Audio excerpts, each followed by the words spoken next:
We hold these truths to be self-evident. That all men are created equal. That they are endowed by their Creator with certain inalienable rights. That among these are life, liberty, and the pursuit of happiness.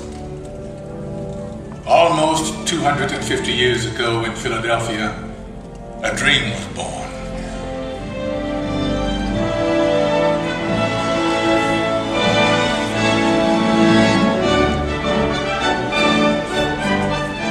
In a time of emperors and kings, it was an astounding revolutionary dream that we, the people, should choose our own leaders, that they should be one of us.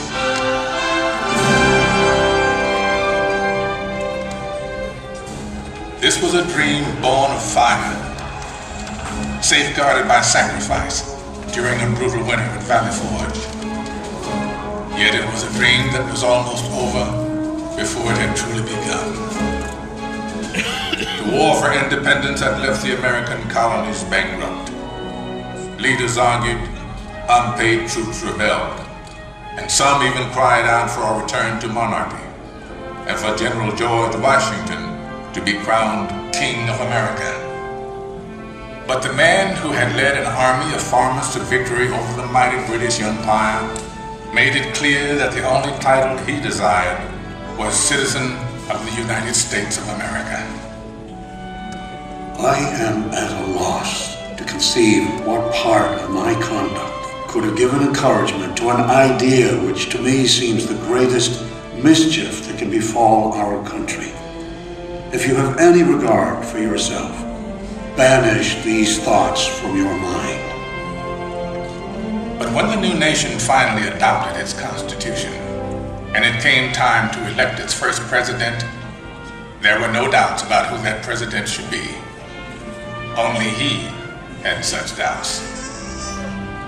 I fear my countrymen will expect too much of me. I walk on untrodden ground. There is scarcely any part of my conduct which may not hereafter be drawn into precedent. In the end, Washington set the most important precedent of all. The man who could have been king stepped down after 2 terms in office and took his place again amongst the people. By insisting that he was, above all other things, one of us, he made it possible for any of us to dream of serving the nation in its highest office. And one day, sure enough, it came to pass that a man who wasn't an aristocrat aspired to the office of president. Andrew Jackson was a battle-forged frontiersman, and according to his predecessor, President John Quincy Adams, a barbarian who cannot write a sentence of grammar and can hardly spell his own name. To which Jackson merely replied, "It's a damn poor mind indeed that can't think of at least 2 ways to spell a word." He may have lacked a formal education, but he was tough and brilliant.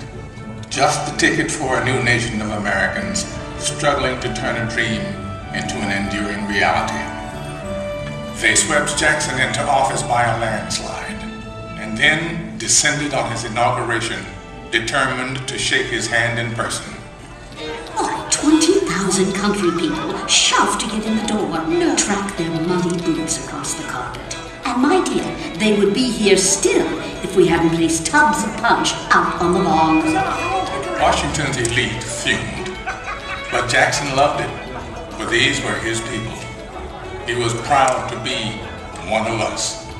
And do not forget that the planter, the farmer, the mechanic, and the laborer form the great body of the people of the United States. They are the bone and sinew of this country. But Andrew Jackson would wage a mighty struggle to hold that great body of people together. State by state, a monstrous injustice that had haunted the country since its beginning was now tearing it apart.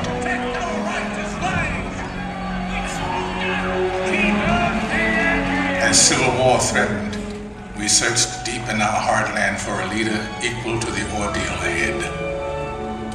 It was perhaps a vindication of the American dream that we found a plain-spoken, self-taught lawyer from Illinois whose campaign platform could be summed up in 5 simple words.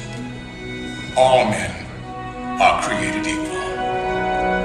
I say this government cannot endure, permanently half slave and half free. A house divided against itself cannot stand. Abraham Lincoln's words touched the hearts of reasonable men. And in 1860, we sent him to Washington, where he would face the hardest task that any American president would ever face. I know there is a God, and that he hates injustice and slavery. I see the storm coming. I know his hand is in it. If he has a place, work for me. And I think he has. I believe I'm ready. I am nothing. But truth is everything. And with God's help, I shall not fail.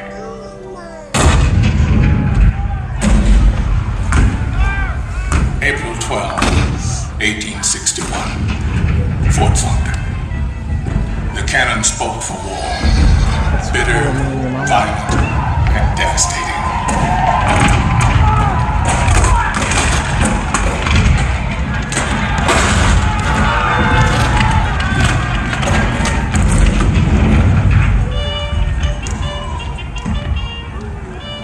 The blood of 500,000 Americans was shed in the dark days of our Civil War.